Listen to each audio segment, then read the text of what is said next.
tindakan yang pernah dilakukan dan tercatat di situ, katakanlah ada pasca operasi seperti itu, atau ada satu proses dislokasi dari hasil ronsen seperti itu. Nah, dari situ kemudian kita tindak lanjuti dengan menginstruksikan kepada klien menggerakkan sendi bahu yang dikeluhkan tadi. Silahkan Bapak untuk mengangkat lengannya seperti yang kami contohkan. Nah, ketika dari hasil screening test ini terindikasi adanya keterbatasan gerak, maka di situ ada satu kesesuaian ya antara apa yang diutarakan tadi berupa kesulitan menggerakkan sendi bahu dengan apa yang kita temukan menggunakan screening test tadi. Nah, apakah cukup pada screening test saja? Tidak ya. Karena kita di profesi terapi okupasi ya, kata okupasi ini adalah occupation, berarti terkait dengan aktivitas fungsional. Maka perlu kita lanjutkan dengan screening task. Kalau katakan sebagai contoh, tadi pasien mengeluhkan kesulitan menggerakkan sendi bahu, katakan. Maka dari screening test juga kita temukan pasien sulit untuk mengangkat lengan setinggi sekian derajat begitu. Maka di screening testnya katakanlah dari hasil interview keluhan yang dirasakan oleh pasien itu membuatnya sulit untuk menyisir katakan. Maka pada screening test kita berikan instruksi kepada klien untuk mensimulasikan gerakan menyisir tadi.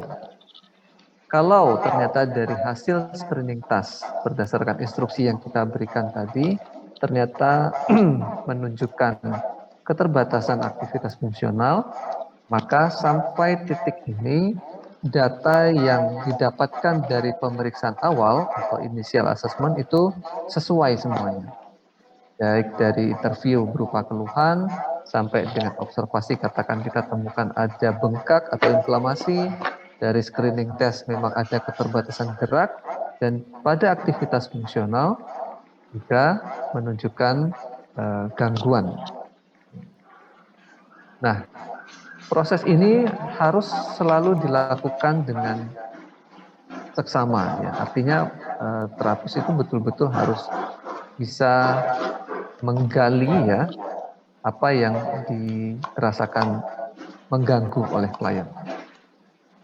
Nah, ketika pemeriksaan awal itu sudah diketahui, maka dengan sendirinya terapis akan menentukan langkah berikutnya. Langkah berikutnya apa? Ya tentu saja adalah terapis akan mencoba mencari model atau kerangka acuan atau approach atau suatu pendekatan yang sekiranya sesuai untuk permasalahan yang dihadapi oleh klien.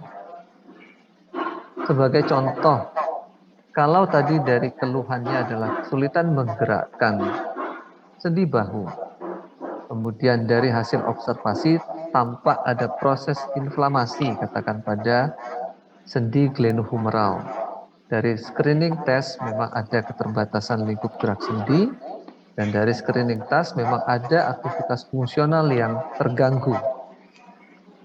Nah, dari situ kemudian terapis berpikir, oh ternyata dimungkinkan ada permasalahan pada sistem muskuloskeletal. Artinya dimungkinkan ada gangguan pada otot, mungkin juga ada gangguan pada persendian, atau bisa saja kedua-duanya. Ya. Nah, dari situ kemudian terapis mencari model atau kerangka acuan atau pendekatan apa yang sesuai. Ya, singkat cerita katakan, oh ternyata salah satu kerangka acuan yang dikembangkan untuk mengatasi permasalahan pada sistem muskuloskeletal adalah kerangka acuan biomekanik. Maka pada saat itu terapis menggunakan ya teori-teori bahkan strategi-strategi apa yang bisa dipakai untuk mengatasi problem pada pasien. Nah, dari situ juga kemudian terapis akan menindaklanjuti kepada asesmen atau pemeriksaan lanjutan apa yang perlu dilakukan. Bedanya dengan initial assessment, di sini kan terapis belum melakukan pemeriksaan secara spesifik ya. Tetapi dengan initial assessment, dengan pemeriksaan awal ini, selanjutnya bisa ditentukan kerangka acuan yang dapat mengatasi problem tersebut, maka di kerangka acuan ini kita kemudian bisa menentukan pemeriksaan lanjut apa yang seharusnya dilakukan. Sebagai contoh tadi, kalau kerangka acuan biomekanik, di mana kerangka acuan ini dihadirkan untuk mengatasi permasalahan pada muskuloskeletal, di antaranya terkait dengan masalah otot, terkait dengan masalah sendi, keduanya atau permasalahan lain yang berdampak pada muskuloskeletal, ya, itulah yang dipilih. Contoh di kerangka acuan biomekanik, oh berarti saya perlu melakukan pemeriksaan kekuatan otot. Oke, di asesmen perlu dilakukan pemeriksaan kekuatan otot dengan SOP yang sudah Anda pelajari. Nah, kalau ternyata kenapa pasien sulit menggerakkan sendi bahunya, oh ternyata ada peradangan yang berdampak pada peradangan yang disebabkan oleh gangguan pada sendi katakan. Oh, ini berarti ada keterbatasan gerak, maka perlu dilakukan pemeriksaan lingkup gerak sendi atau LGS. Itu contoh ya. Nah, ketika pemeriksaan lanjutan itu sudah dilakukan dan kemudian sudah ditemukan data-data yang dimungkinkan melatar belakangi permasalahan pada pasien, sebagai gambaran, oh dari kekuatan otot, oh ternyata kekuatan ototnya hanya 3. Itu pun juga 3 min. Oh, sehingga wajar pasien itu sulit menggerakkan bahunya secara maksimal. Sehingga dari hasil pemeriksaan LGS, oh ditemukan untuk gerakan pada shoulder, khususnya katakan fleksi shoulder, hanya berkisar di 95 derajat. Oke, berarti kita sudah tahu ini problem utama latar belakang timbulnya problem pada pasien, yaitu permasalahan pada otot dan ada permasalahan pada persendian. Nah, dari dasar inilah maka kita bisa menentukan perencanaan intervensi. Kalau permasalahannya adalah pada otot, maka di perencanaan intervensi adalah bagaimana latihan yang diberikan kepada klien itu dapat menstimulasi terjadinya peningkatan kekuatan otot. Begitu pula keterbatasan lingkup gerak sendi, maka di perencanaan intervensinya adalah bagaimana memberikan latihan yang mampu menstimulasi peningkatan lingkup gerak sendi. Nah, tentu saja di perencanaan terapi ini perlu dituangkan dalam tujuan terapi. Ya.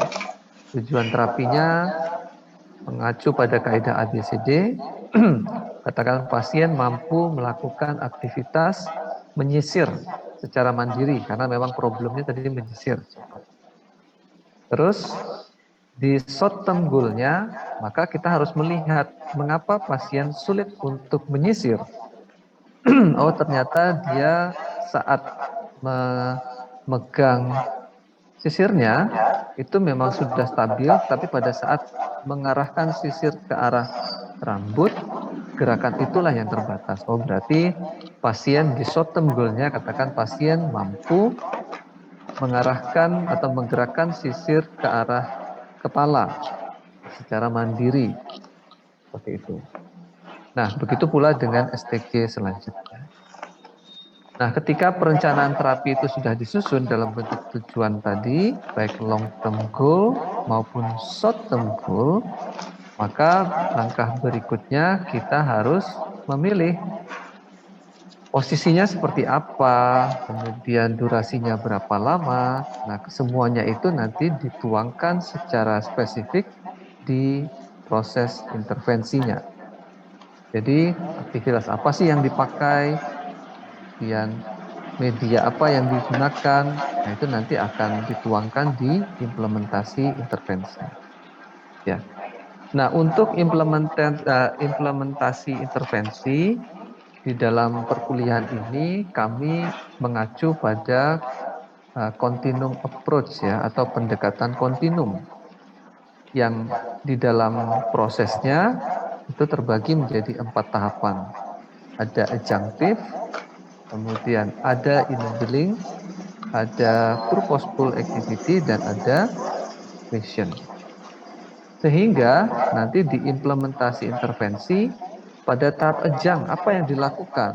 Oh, dilakukannya adalah katakan melalui stretching atau penguluran. Ya, maka di adjunctnya dituliskan pasien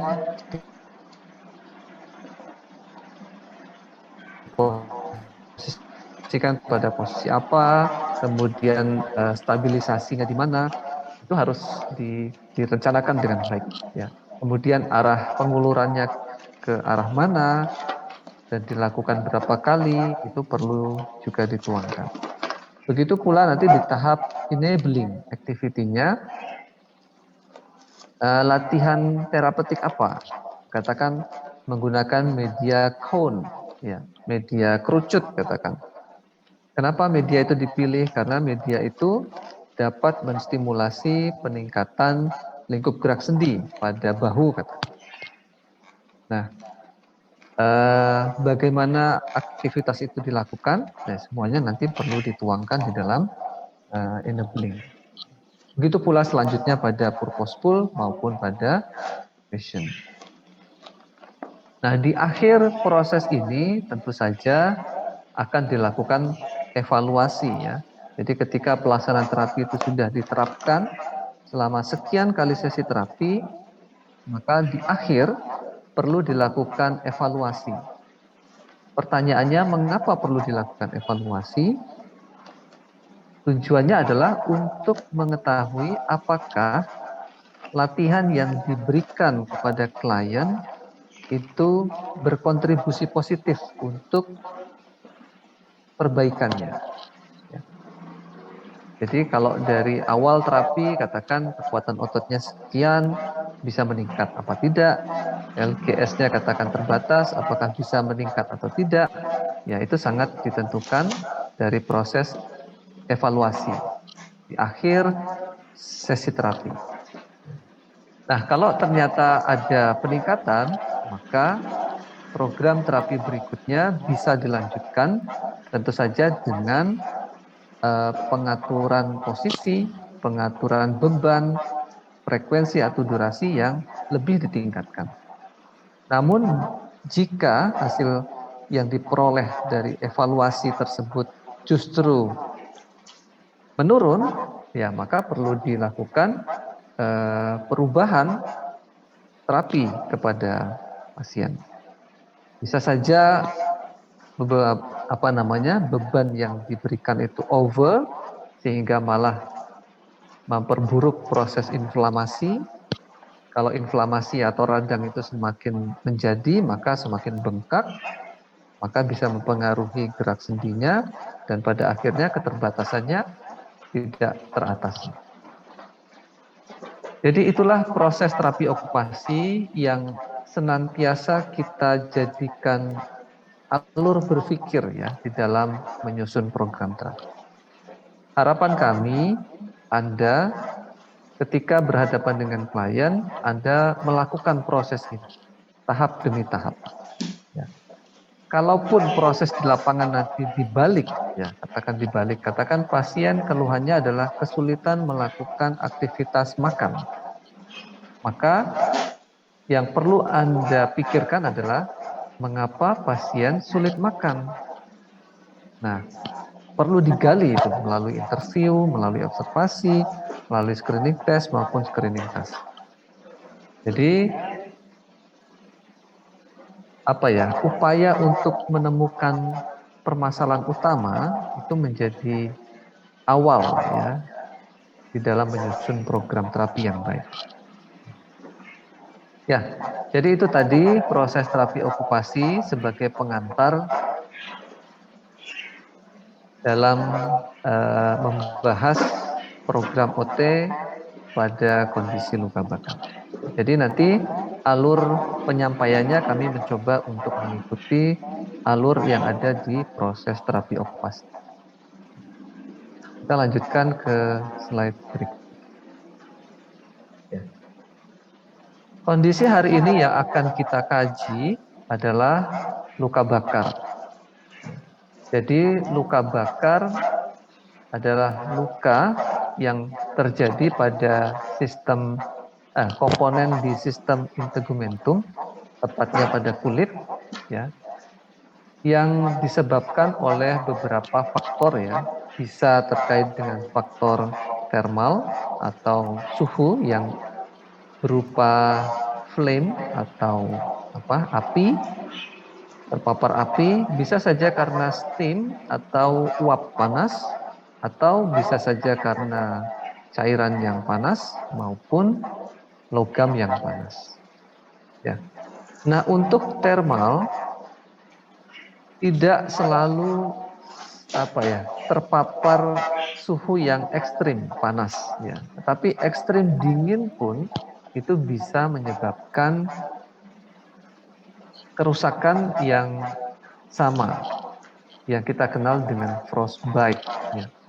Jadi beberapa masyarakat yang tinggal di negara dengan 4 musim, ketika musim dingin, Anda perhatikan ketika masyarakatnya beraktivitas di luar rumah, maka mereka mencoba untuk menutupi tubuh termasuk bagian telinga itu dengan rapat ya. Karena paparan suhu yang dingin pun bisa menyebabkan luka seperti layaknya terpapar suhu yang panas ya. Yang kita kenal tadi dengan frostbite. Nah, luka bakar atau frostbite akibat paparan suhu dingin tadi biasanya akan terjadi di bagian-bagian perifer dari tubuh. Contoh pada jari kaki, jari tangan, atau pada bagian daun telinga. Jadi untuk luka bakar tidak selalu karena terpapar suhu yang ekstrim panas. Luka bakar juga bisa disebabkan oleh zat kimia atau juga bisa terpapar listrik, kemudian radiasi, ataupun karena gesekan.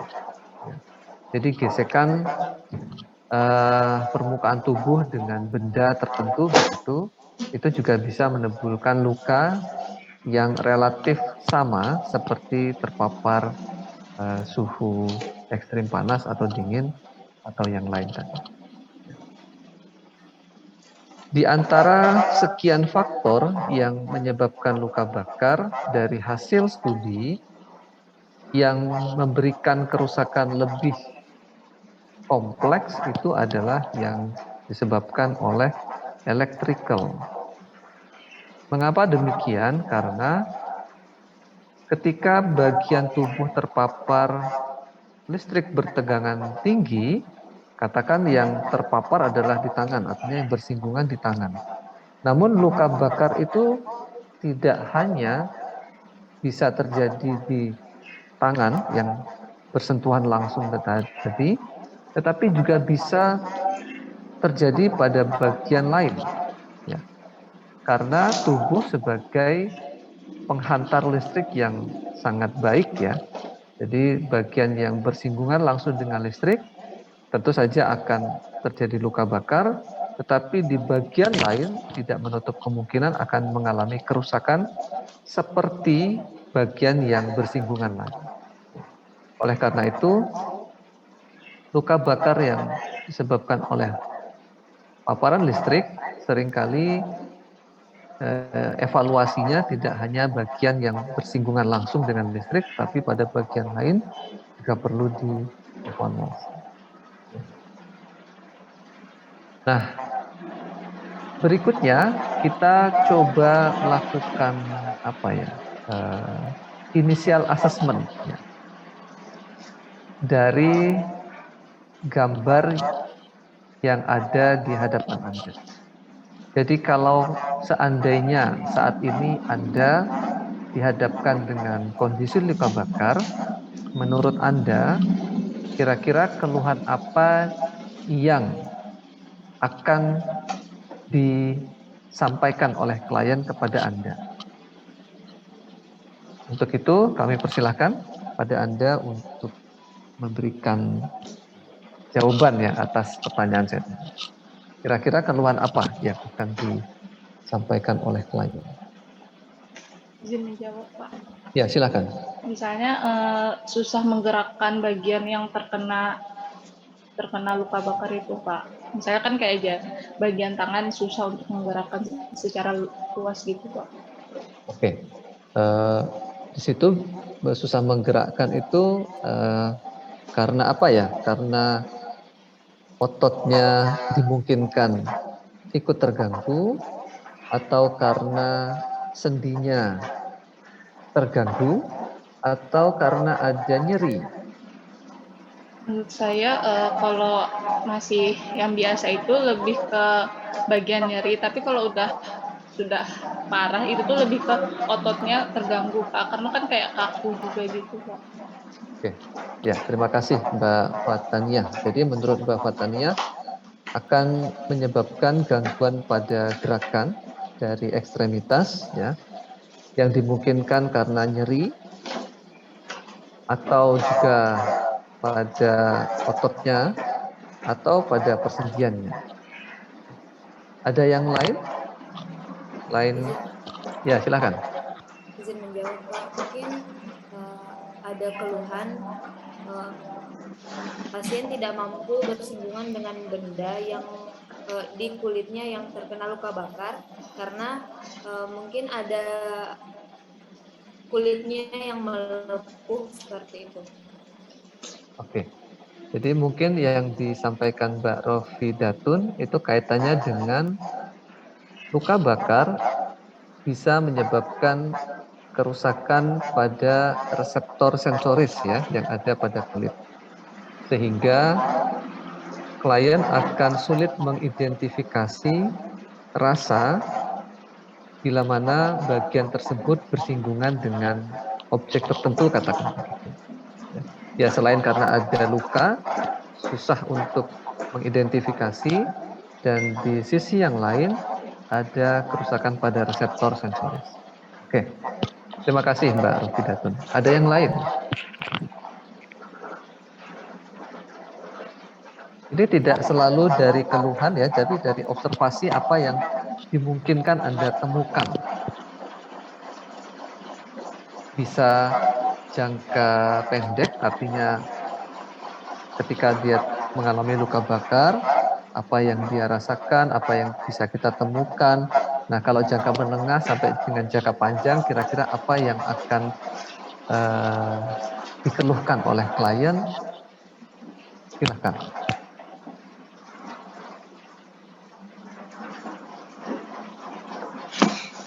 Bagaimana jika luka bakar itu terdapat di bagian yang mudah terlihat? Contoh ya, kalau pada wanita sering sekali kan bagian tungkai bawah ya terkena knalpot ya. Nah itu menjadi satu persoalan kan. Nah itu mempengaruhi apa? Penampilan ya. Pada akhirnya kan jangka panjangnya nanti dikhawatirkan akan mempengaruhi penampilan.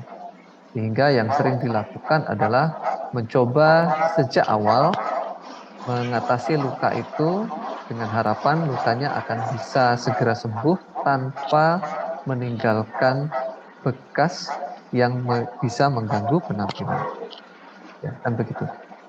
Artinya pada sisi psikologis juga terdampak maksud kami. Ya, jadi kita tidak hanya melihat pada aspek fisik saja, tetapi pada aspek psikologisnya dimungkinkan juga akan terpengaruh. Oke, menurut Anda mungkin tidak nanti ada bengkak selama proses penyembuhan itu? Aja ada Pak. Mungkin Pak. Mungkin ya.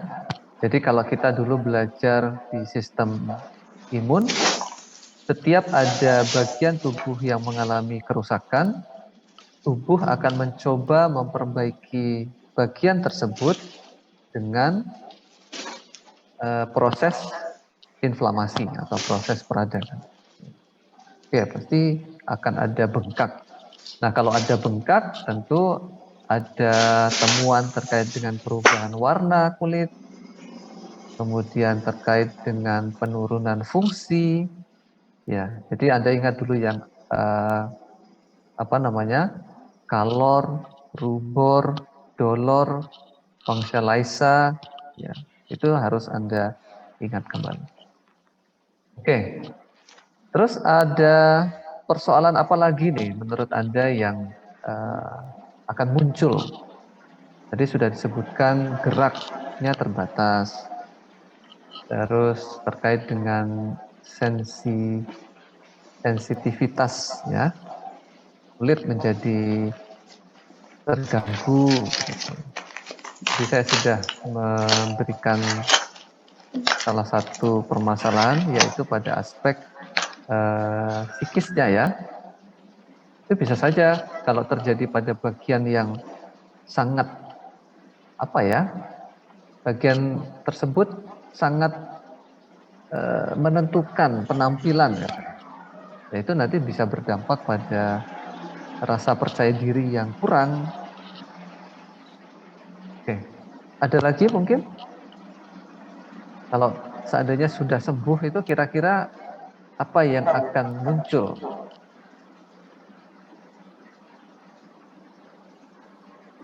Bekas kerompeng Pak. Bekas kerompeng. Mbak Hanifah dari mana aslinya? Jakarta. Oh, Jakarta. Kerompeng itu mungkin bahasa Betawinan mungkin. Nah, mungkin yang dimaksud Mbak Hanifah adalah ada parut ya, jaringan parut ya, atau lazim juga dikenal dengan keloid seperti itu. Atau istilah kerennya menurut Mbak Hanifah adalah kerompeng. It's okay. Ya. Nah, beberapa permasalahan tadi itu perlu Anda Anda ketahui di awal. Kan artinya Anda sudah bisa memprediksi awal ya, kira-kira problem apa sih yang akan muncul jika luka pada kulit itu terjadi. Ya. Nah, karena itu di slide berikutnya kami mencoba merangkum ya.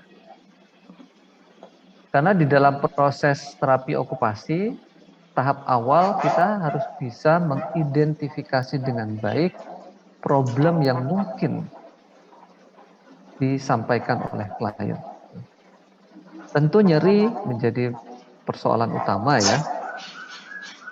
Tapi nyeri itu hanya muncul lebih dominan di tahap-tahap awal, artinya yang onsetnya masih awal ya. Tapi kalau sudah lukanya sudah sembuh, kemudian meninggalkan jaringan parut atau kerompeng tadi, nah itu nyerinya sudah berbeda. Ada nyeri tetapi mungkin bisa terstimulasi pada saat dilakukan gerakan. Ya. Kemudian ditemukan udim atau bengkak. Ya. Kemudian ada keterbatasan gerak tadi seperti yang sudah disampaikan oleh teman Anda. Nah, keterbatasan gerak ini berkaitan dengan kekuatan otot atau kekuatan ototnya sebenarnya tidak begitu terganggu, namun daya tahannya yang menjadi berkurang. Ya. Keterbatasan gerak itu juga bisa karena gerakan pada sendi yang mengalami keterbatasan, yang bila mana tidak diberikan penanganan secara baik akan bisa menyebabkan terjadinya kontraktur. Ya. Nah, ketika ada perubahan pada LGS, tidak menutup kemungkinan bagian tubuh yang mengalami luka tadi ada perubahan bentuk. Ya, bisa ada permukaan kulit yang tadinya rata menjadi tidak rata. Tadinya sendinya lurus menjadi tidak lurus. Seperti itu. Kemudian ada problem sensibilitas, tadi sudah disinggung oleh teman Anda, termasuk juga perubahan bentuk dan segala macam tadi, tentu saja akan berdampak pada rasa percaya diri, ya, self-esteem. Yang mungkin diawali dengan stres, kemudian berkelanjutan menjadi sesuatu yang lebih serius, yaitu depresi. Nah, bila mana luka bakar itu mengenai anak-anak yang berada dalam tahapan tumbuh dan berkembang, ya tidak menutup kemungkinan akan mempengaruhi kecepatan perkembangannya. Sebagai terapis okupasi, kita harus bisa melihat ya gangguan dari satu sistem itu tidak hanya berdampak secara fisik saja, tetapi kita harus memperluasnya wawasan kita dengan begini lambat laun juga akan berdampak pada psikologisnya. Oh, kalau ini terjadi pada anak, maka akan berdampak pada tahap perkembangan. Oke. Beberapa problem tadi tentu saja akan berdampak pada sistem organ yang lain. Ya, kita tahu ya bahwa luka bakar kan terjadinya pada sistem integumentum saja. Tetapi ternyata gangguan pada kulit itu berdampak pada sistem muskuloskeletal. Nah, gangguan pada sistem muskuloskeletal juga bisa berdampak pada sistem yang lain. Contoh, kalau luka bakarnya terjadi pada area sekitar dada, ketika di dalam proses penyembuhannya tidak optimal, katakan terbentuk jaringan parut di sini, yang menyebabkan ekspansi torak pada saat inspirasi menjadi terbatas. Maka keterbatasan ini akan berdampak pada sistem respirasi. Maka orang itu pada saat bernafas, dia akan cenderung menjadi terbatas. Sehingga volume tidal yang mestinya sekitar 500 menjadi berkurang.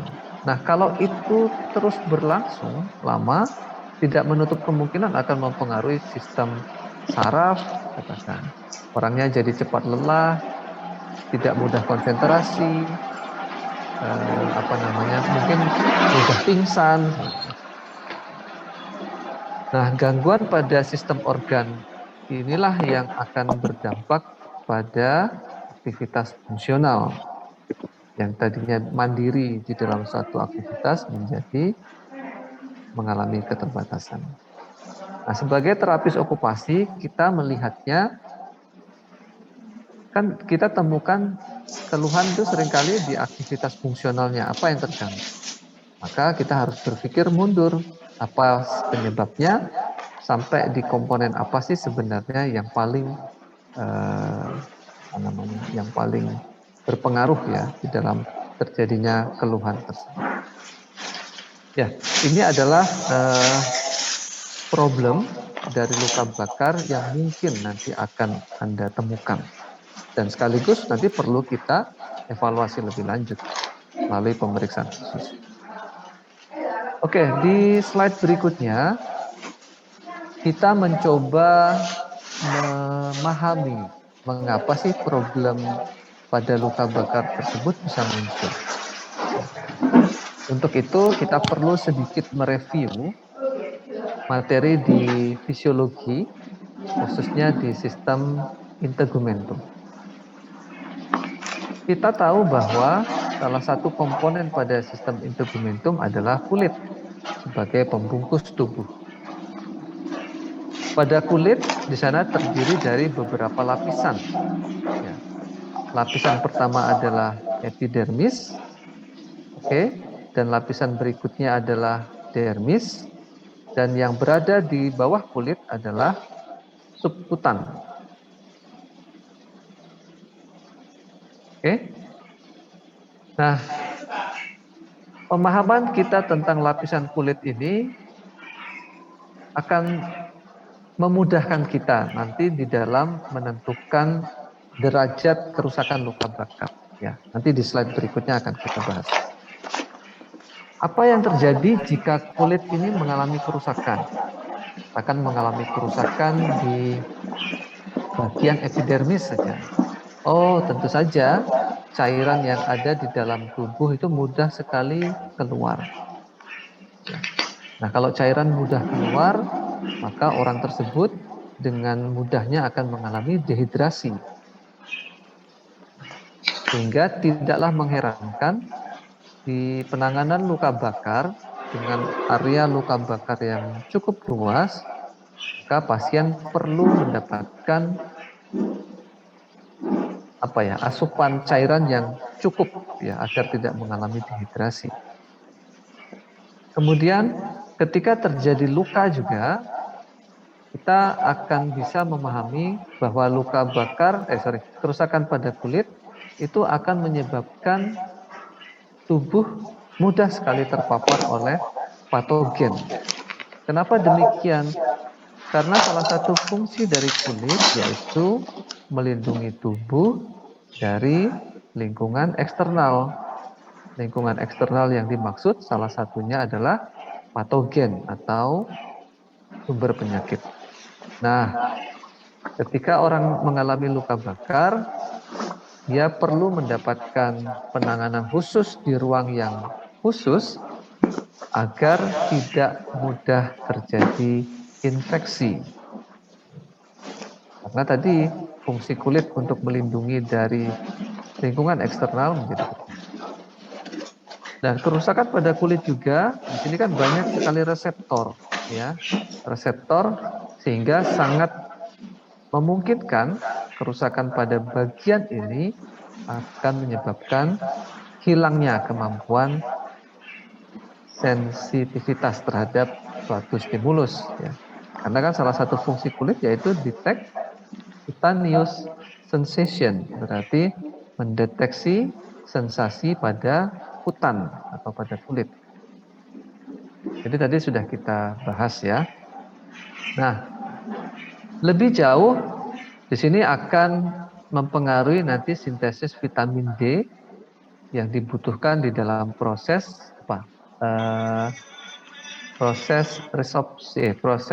resorpsi kalsium ya yang dibutuhkan untuk pembentukan tulang. Nah, kita sudah tahu di sini dari sisi lapisan, dari sisi kerusakan, dampaknya apa, maka kita sudah bisa menarik satu pemahaman ya, mengapa sih kok problem tadi muncul? Oh, karena kulit itu punya beberapa fungsi. Nah, yang tidak kalah pentingnya adalah kita harus ingat bahwasanya kulit memiliki kemampuan untuk diregangkan atau dia harusnya elastis ya. Extensibility, jadi kemampuan untuk diregangkan dengan panjang tertentu. Ya, jadi mudah diregangkan dan memiliki panjang tertentu. Nah, apa yang terjadi jika kulit mengalami kerusakan? Maka tentu saja akan mempengaruhi daya regangnya dan akan mempengaruhi panjangnya. Perubahan pada extensibility, perubahan pada kemampuan regang dan kemampuan panjangnya berubah, tentu saja akan berdampak pada motion, berarti berdampak pada gerak. Ya. Contoh sederhana, kalau luka bakar katakan terjadi pada fossa cubiti, ya, pada bagian anterior dari elbow atau sendi siku. Ya, singkat cerita, luka bakar ini menyebabkan luka bakar sudah sembuh sehingga menyebabkan terbentuknya jaringan parut. Apa yang akan terjadi ketika ada perubahan pada struktur kulit yang ada di sekitaran sendi siku? Ini pasti akan mengganggu gerak, fleksi maupun ekstensi dari sendi siku saling. Jadi motionnya akan pengaruh.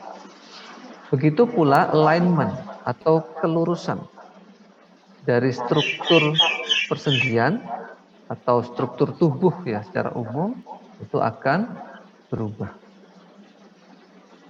Jadi dengan mengetahui bahwa kulit memiliki karakteristik mudah diregangkan dan memiliki panjang tertentu, ketika terjadi kerusakan pada kulit maka akan menyebabkan daya regangnya berubah, panjangnya berubah. Nah, perubahan ini akan berdampak pada gerakan sendi, begitu pula pada kelurusan sendi.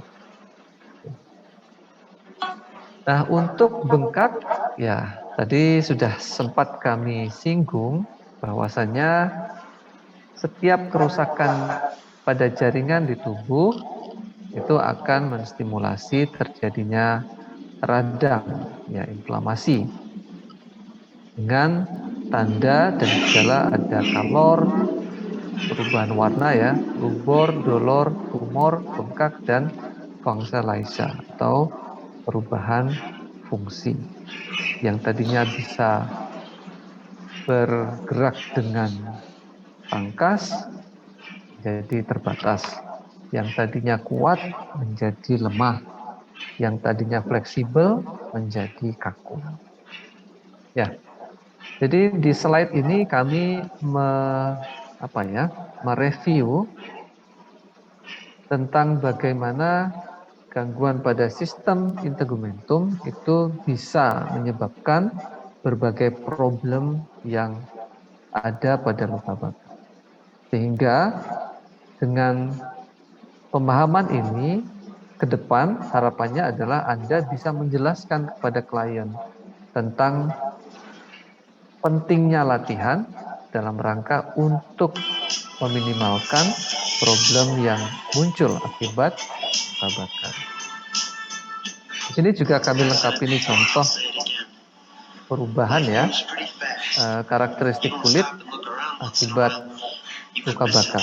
Jadi kan yang tadinya permukaannya lembut, halus, elastis, menjadi kasar dan tentu saja menjadi kaku. Nah, bila mana ini terjadi pada bagian persendian, akan berdampak ya, pada gerakan ya, dan pada akhirnya mengganggu aktivitas fungsional. Itu tadi keterkaitan antara problem yang muncul dengan proses munculnya problem atau patofisiologi. Ya, kita masuk ke slide selanjutnya. Nah, tadi kita sudah berada di initial assessment dan kita berhasil mengidentifikasi beberapa problem, ya. Problem.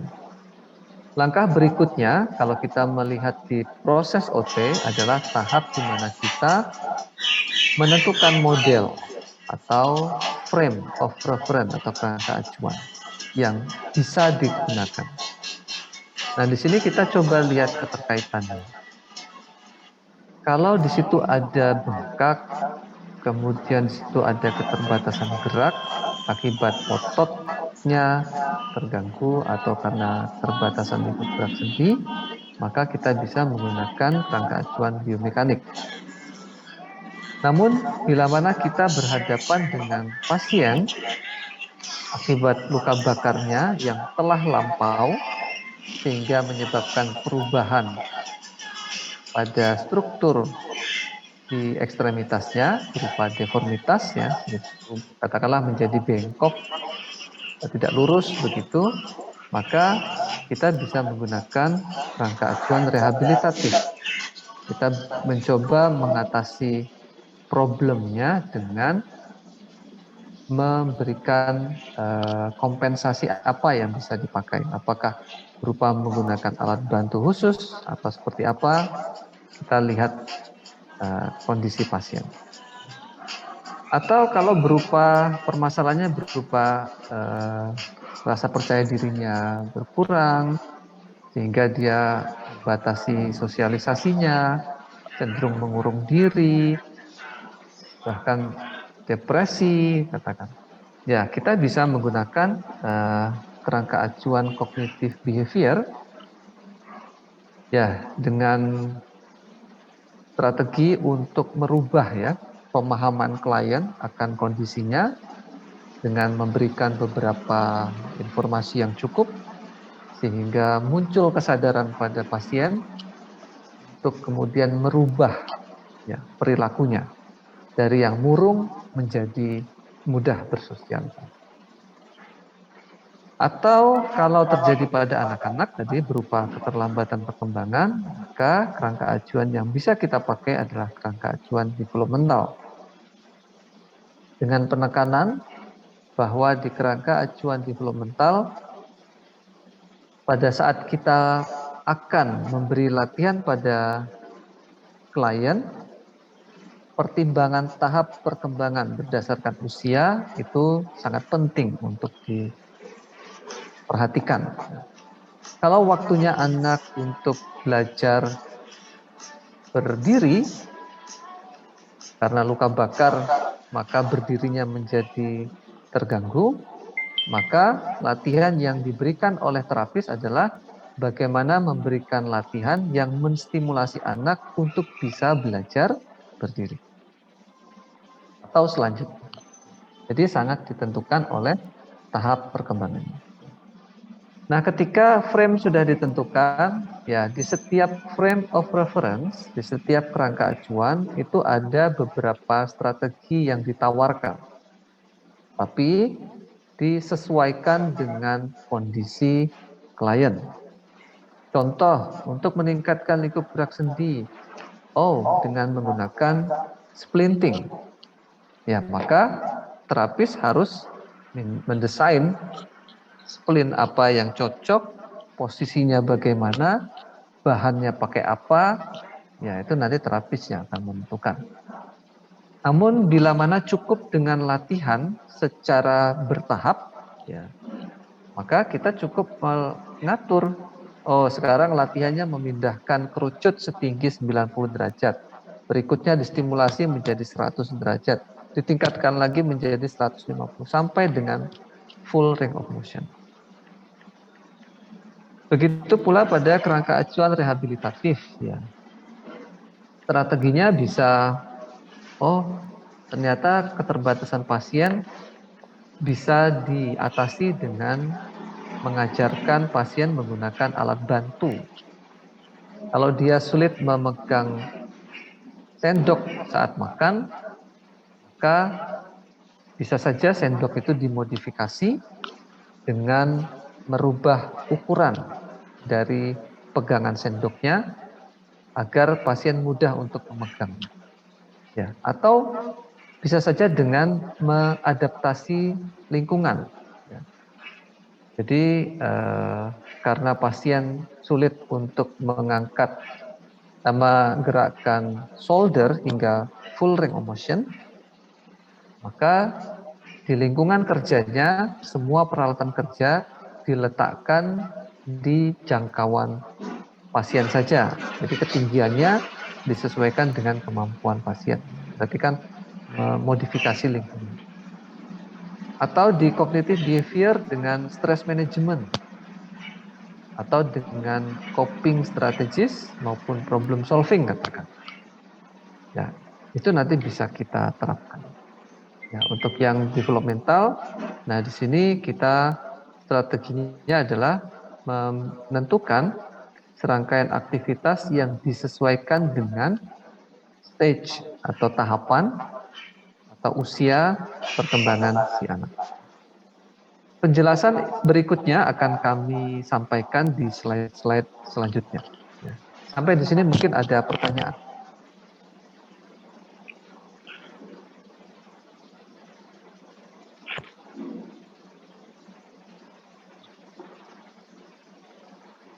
Belum ada? Bisa di... Oke, baik. Sampai di slide ini bisa diikuti alur berpikirnya? Bisa, Pak. Oke. Pak. Oke. Kita lanjutkan saja. Ya, jadi di tahap ini kita sudah melalui initial assessment sudah, kemudian kita sudah berada sampai penentuan frame yang mungkin bisa dipakai ya, disesuaikan dengan problem utama pasien. Nah, ketika kita sudah menentukan frame of reference-nya, maka tahap berikutnya kan kita harus melakukan pemeriksaan lanjut ya. Jadi asesmen yang khusus sesuai dengan kerangka acuan yang dipakai. Ya. Nah, yang di hadapan Anda ini adalah beberapa jenis pemeriksaan yang mungkin bisa digunakan sesuai dengan problem pasien. Ya. Beberapa alternatif pemeriksaan ini kami ambil dari Occupational Therapy Handbook ya, jadi buku pegangan OT ya. Nanti Anda silahkan lihat di rujukan yang ada di RPS. Anda coba cermati di salah satu handbook itu ada ya terkait dengan berapa pemeriksaan. Pemeriksaannya apa saja? Ya. Sebelum pada pemeriksaan apa saja, kami perlu tekankan kepada Anda bahwasanya pemeriksaan yang kita lakukan kepada klien itu punya dua kepentingan. Yang pertama adalah melalui pemeriksaan itu bisa kita ketahui komponen apa saja yang mengalami gangguan. Ya, komponen yang dimaksud ini adalah berkaitan dengan occupational komponen. Ya. Bisa terkait dengan sensori motornya, atau bisa terkait dengan psikososialnya, atau bisa terkait dengan kognitifnya mungkin. Jadi di komponen ini lebih kepada pemeriksaan secara fisik ya, physical problemnya. Apakah bagaimana sensorisnya atau sensibilitasnya, bagaimana kekuatan ototnya, bagaimana lingkup gerak sendinya, bagaimana endurance-nya, bagaimana katakan memori mungkin, bagaimana kemampuan persepsinya dan yang lain. Itu adalah komponen. Ya. Tetapi kalau pada luka bakar, sepertinya tidak sampai menyebabkan permasalahan pada aspek kognitif ya. Jadi kan terkait dengan atensi, persepsi, kemudian memori, itu orientasi sepertinya tidak terlalu berdampak ya. Lebih kepada komponen otot ya, LGS, endurance dan sensibilitas. Tapi pada aspek pada komponen yang psikososial seperti kondisi emosinya itu juga bisa berpengaruh. Nah, yang kedua adalah pada asesmen ini tidak hanya komponen, tetapi kita juga perlu mengukur performanya. Aktivitas fungsional apa yang terganggu? Ya. Jadi sekali lagi di dalam proses asesmen kita harus bisa menemukan problem pada komponen maupun problem pada performance. Ya. Oleh karena itu di tabel ini coba kita lihat beberapa pemeriksaan. Kalau burn cause atau penyebab luka bakar, ya ini secara umum saja. Bisa karena thermal tadi, chemical, electrical, radiation, and friction tadi. Nah, pemeriksaan berikutnya adalah ini, menentukan seberapa luas luka yang terjadi pada klien. Dikenal dengan pemeriksaan persentase total body surface area. Ya, jadi TBSA ini adalah total body surface area. Oke. Dan pemeriksaan kedalaman luka bakar itu juga perlu kita ketahui ya. Meskipun di dalam praktiknya untuk data seperti prosentase total body surface area, luas luka bakarnya dan kedalaman luka bakar sudah dilakukan pemeriksaan oleh tim medis ya. Tapi kita perlu tahu ya. Kemudian pemeriksaan lanjut seperti functional status ya. Jadi pemeriksaan functional status ini kita bisa menggunakan FIM ya, functional yang terkait dengan kemampuan melakukan aktivitas fungsional. Functional Independent Measurement ya, FIM. Atau di tataran komponen seperti pemeriksaan ROM maupun strength. Nah, kalau pada anak-anak kita bisa mengukur ya, meriksa tahap perkembangan si anak ya. Bahkan di leisure activities, jadi apakah ada performance pada area leisure yang terpengaruh, itu juga bisa kita periksa ya, menggunakan contohnya adalah interest checklist, katakan begitu. Ya. Jadi ini ada beberapa contoh, beberapa pemeriksaan yang perlu dilakukan untuk mengetahui problem pada komponen dan problem pada performance.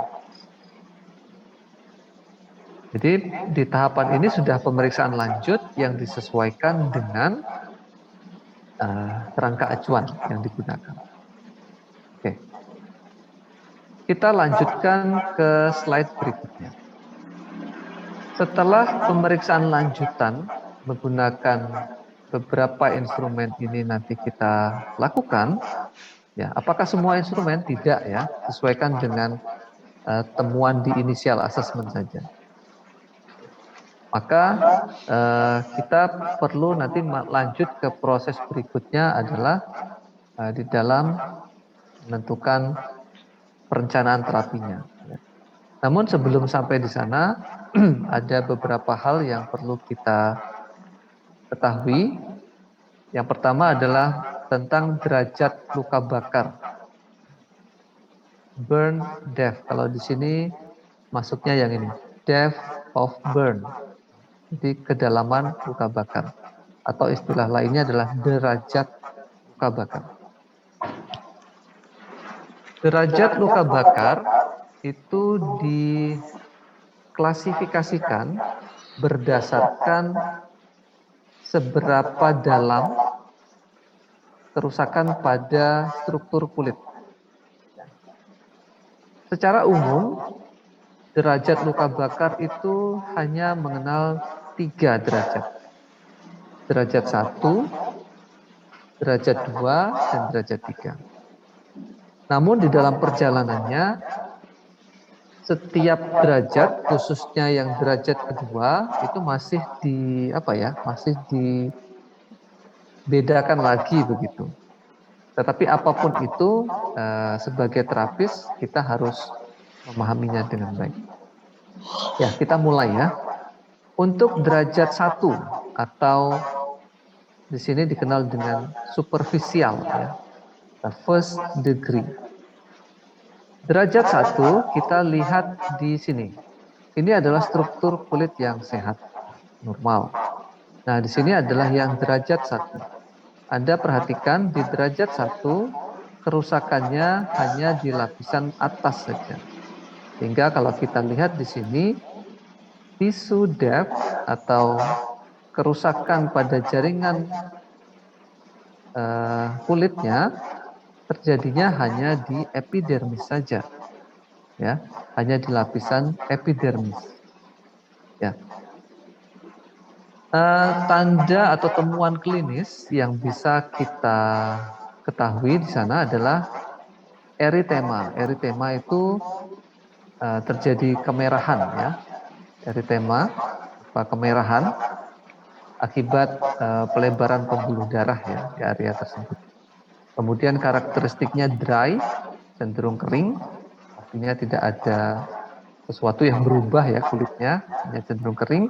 Kemudian tidak ada blister. Blister itu tonjolan yang berisi cairan, jadi ada bengkak yang berisi air. Itu adalah no blister. Kalau dilihat dari sisi nyerinya, ini masuk ke dalam moderate pain. Nyeri, tetapi hanya sementara saja. Dan rentang nyerinya juga tidak begitu nyeri. Dari hasil studi, perkiraan waktu sembuh 3-7 hari. Ya. Nah, untuk yang derajat 1 atau first degree atau superficial, pada kasus-kasus seperti ini jarang sekali dirujuk ke tim rehabilitasi, ya, karena bisa sembuh dan tidak meninggalkan problem. Nah, derajat berikutnya adalah sudah masuk ke second degree. Ini second degree. Oke, di berikutnya ini juga second degree. Kalau Anda perhatikan, bedanya untuk yang tahap kedua ini, kebagian kedua ini, kerusakannya adalah dia masuk ke lapisan dermis, tetapi baru di bagian atas dari dermis. Ya, hingga di sini dikatakan tisu depth kerusakannya pada epidermis dan terjadi kerusakan pada dermis, hanya saja dermis kan cukup luas nih lapisannya. Nah, hanya di bagian upper nih. Oke. Nah, untuk yang lapisan untuk derajat 2 yang superficial, di sini perkiraan waktu sembuhnya ini. Nah, di sini ada potensi untuk terbentuknya hypertrophy atau apa ya? Terbentuknya tadi rompeng atau jaringan parut tadi. Itu sudah mulai berpotensi. Sehingga perubahan karakteristik kulit yang yang extensibility tadi, yang mudah diulur dan memiliki panjang, itu dimungkinkan bisa berubah, sehingga potensi untuk terjadi kontraktur juga bisa saja terjadi. Namun sekali lagi masih minim, ya. Kontraktur ini bisa terjadi, di sini dikatakan if healing not delay by secondary infection or further trauma.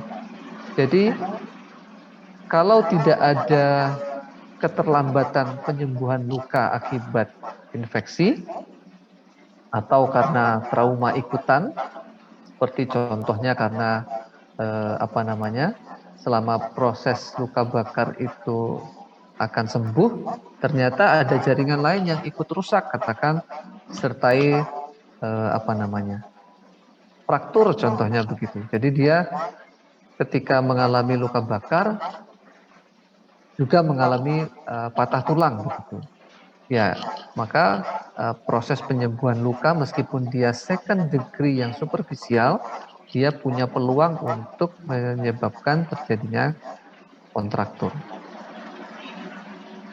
Berikutnya adalah yang deep partial thickness atau second degree tetapi yang deep. Jadi di sini dikatakan much of dermis non-viable. Jadi kerusakannya sudah sampai di bagian dermis. Ya. Oke, sehingga kalau kita perhatikan di temuan klinisnya tentu saja sudah lebih kompleks ya. Di sini ada blister. Blister itu tadi yang saya bilang, semoga di sini ada ya. Oh, tidak ada. Blister itu kalau di gambar depan tadi seperti tonjolan yang berisi air itu sudah mulai banyak terjadi sejak second degree ya. Dan di sini dikatakan high potential for hypertrophic scarring. Scarring itu adalah jaringan parut. Jadi terbentuknya jaringan parut menjadi tinggi potensinya. Hingga tidak menutup kemungkinan meningkatkan terjadinya deformitas ya. Contoh di sini, high risk for Bataillon deformities. Anda tentunya tidak asing ya dengan Bataillon deformities. Karena mata kuliah OT pada reumatologi sudah Anda terima atau belum ya? Belum, Pak. Oh, oke, sorry. Ya, berbeda dengan diploma 3 ya, sepertinya. Di diploma 3, mata kuliah yang reumatologi sudah didapatkan. Oke, Bataillon deformities ini adalah satu bentuk perubahan struktur pada jari-jari, di mana jari yang tadinya harusnya lurus itu berubah menjadi sedikit bengkok. Yang kalau dicermati dari susunan jaringan lunak yang ada di dalamnya itu kesannya seperti lubang kancing. Ya. Jadi ada bagian yang berubah di sana. Ada juga yang swan neck deformity ya. Jadi jarinya itu bengkok seperti swan neck, jadi leher angsa. Ya, karena mirip dengan leher angsa dikatakan sebagai swan neck deformity dan deformitas-deformitas lain. Yaitu jika terjadi di bagian jari jemari. Ya. Nah, di sini Anda bisa perhatikan semakin dalam derajat luka bakar, semakin berpotensi untuk menyebabkan gangguan. Ya. Jadi semakin tinggi dia. Nah, oleh karena itu, upaya penanganan baik dari sisi medis maupun rehabilitasi juga semakin lebih kompleks lagi. Ya, lanjut untuk yang third degree atau derajat ketiga, kalau digambar itu yang ini. Jadi kerusakannya itu sudah jauh lebih dalam, ya. Bahkan tidak menutup kemungkinan di sini beberapa reseptor pada sistem saraf itu akan rusak, ya. Nah, sehingga permasalahan pada sensitivitas itu akan mulai terjadi, ya. Maka di sini dikatakan clinical finding di sini adalah no sensation to light touch, except at deep partial thickness border. Jadi karena kerusakan pada beberapa reseptor ini, maka beberapa stimulasi sensoris, sentuhan, itu tidak akan bisa diidentifikasi, kecuali hanya di bagian pinggir luka. Ya, kalau di bagian pinggir luka, kan kerusakannya tidak dalam, seperti layaknya di bagian center atau pusat dari lukanya. Nah, kalau sudah seperti ini, ya sudah, maka proses pemulihan kemampuan sensorisnya pasti akan tidak bisa berlangsung dengan optimal. Ya. Oleh karena itu nanti pendekatan di kerangka acuan rehabilitatif contohnya itu akan diterapkan. Nah, di sini untuk yang scar potensial, di sini sudah sampai ditekankan ya, extremely high potential. Jadi cukup berpotensi, sangat berpotensi maksud kami, terbentuknya jaringan parut yang pada akhirnya nanti akan mempengaruhi gerak pada ekstremitas. Ya. Nah, untuk mengatasi proses penyembuhan yang cukup lama dan kemudian berusaha juga meminimalkan gangguan gerak akibat perubahan pada struktur dari kulit tadi, maka di pelayanan medis itu seringkali dilakukan bentuk penanganan dalam berupa skin graft. Ya, sebentar di sini belum tidak masuk ya skin graft. Garis. Oh, tidak ada. Ini tidak secara tegas dikatakan skin graft ya, tetapi di sini ada satu keterangan depending on method used for wound closure. Jadi scar atau jaringan parut dan berdampak pada terbentuknya kontraktur ini akan semakin tinggi, tetapi hal itu bisa diminimalkan dengan upaya penutupan luka, ya, seperti yang saya tadi sampaikan, yaitu skin graft atau pencakokan kulit. Ya.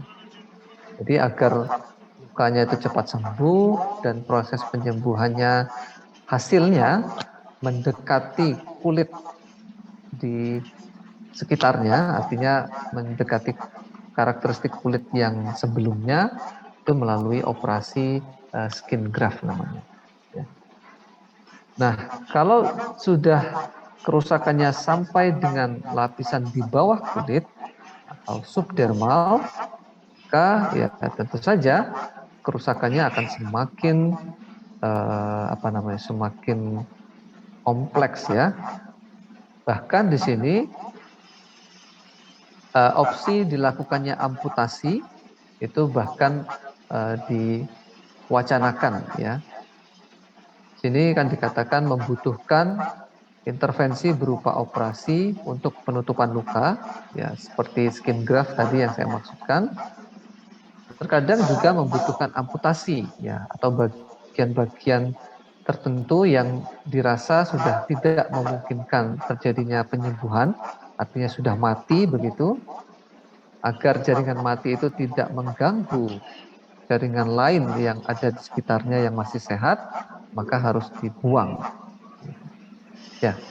Nah, untuk yang scar potensial ini kedudukannya sama dengan yang full thickness atau derajat 3. Similar to full thickness burn. Oke. Jadi itu tadi informasi yang perlu kita ketahui sebagai terapis tentang derajat luka bakar. Jadi derajatnya ada 3. Derajat 1 jika kerusakannya di epidermis, derajat 2 yang superficial itu di dermis bagian atas, kalau yang deep, ya derajat 2 yang deep itu sudah sampai ke dermis yang bagian dalam. Kemudian untuk derajat 3 adalah yang full thickness, berarti sudah dermis itu sudah rusak semua dan bahkan mendekati bagian di bawah lapisan kulit.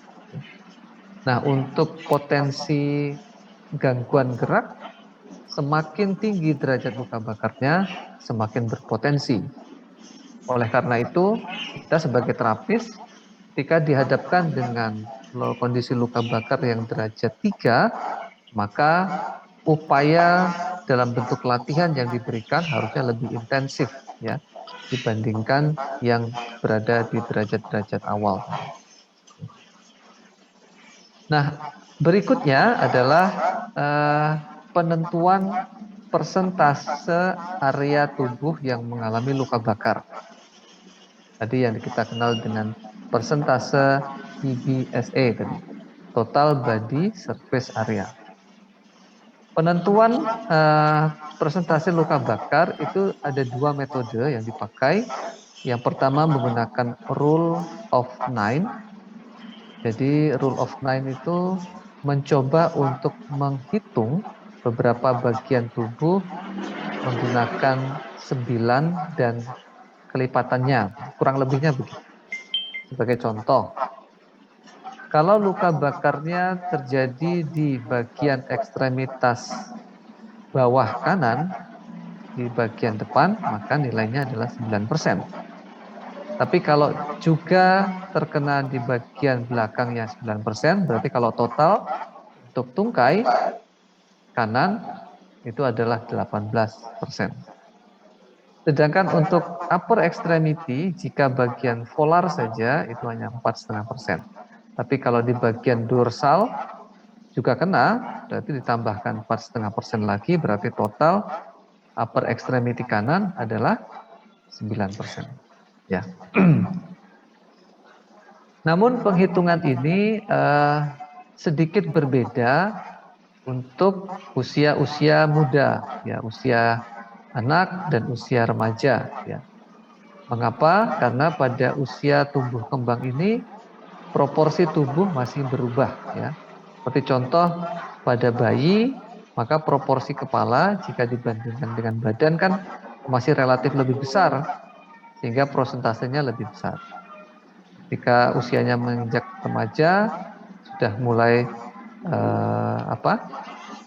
berbandingnya sudah mulai berkurang, dan pada saat dewasa sudah semakin kecil lagi. Ya. Jadi yang pertama adalah rule of 9. Yang kedua adalah Land and Brother chart. Jadi Land and Brother. Untuk penentuan persentase luka bakar pada klien, yang kedua menggunakan Land Brother ini relatif lebih detail, ya. Kenapa lebih detail? Anda cermati saja di gambar ini. Untuk segmen-segmen tubuh tertentu, penilaiannya berbeda-beda. Contoh, di telapak tangan 1,5%. Di bagian belakang dari tangan 1,5%. Berarti hanya di bagian tangan saja 3%. Lengan bawah hitungannya berbeda tersendiri. Begitu juga dengan atas. Nah, sehingga setiap segmen itu punya penilaian tersendiri. Hal ini akan memudahkan kepada terapis dan tim medis, ya, di dalam menilai maupun di dalam menginterpretasikan hasil penilaian. Berbeda dengan rule of 9 tadi.